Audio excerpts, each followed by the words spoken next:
Hi friends, మీకు ఈ video నచ్చితే లైక్ చేయండి, సబ్స్క్రైబ్ చేయండి.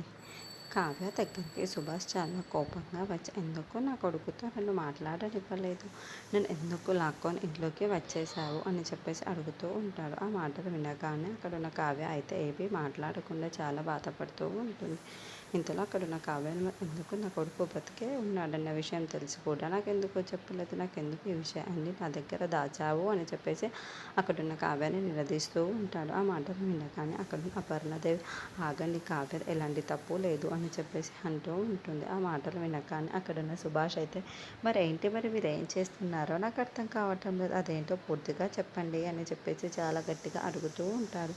ఆ మాటలు వినగానే అక్కడ అపర్ణదేవి మన రాజు గతం మర్చిపోయాడని, వాడికి యాక్సిడెంట్ జరగడంతో వాడు గతం మొత్తం మర్చిపోయాడు, మళ్ళీ వాడికి గతం గుర్తుకు రావాలి అని మేము నెమ్మదిగా ప్రయత్నిస్తున్నాం చెప్పేసి అంటూ ఉంటుంది. ఆ మాటలు వినగానే అక్కడ ఉన్న సుభాష్ అయితే ఒక్కసారిగా షాక్ అయిపోయి అపర్ణ వైపు అలా చూస్తూ ఉండిపోతాడు.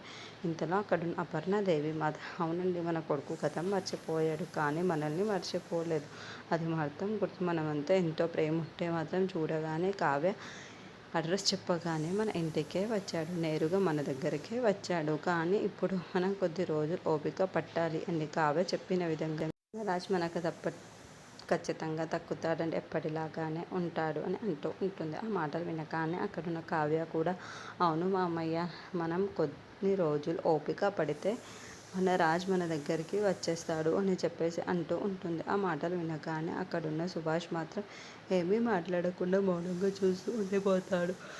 అక్కడ అపర్ణదేవి కావ్య అయితే ఇంకొన్ని రోజులే మామయ్య అని చెప్పేసి చాలా బ్రతిమలాడుతూ ఉంటారు. ఆ మాటలు వినగానే అక్కడున్న సుభాష్ అయితే మీరు చెబుతున్నారు కదా సరే, ఇంకొద్ది రోజులే అంటున్నారు కదా, మళ్ళీ నా కొడుకు వచ్చి చాలా సంతోషంగా నాన్న అని పిలిపించుకోవాలి అని నాకు ఉంది, సరే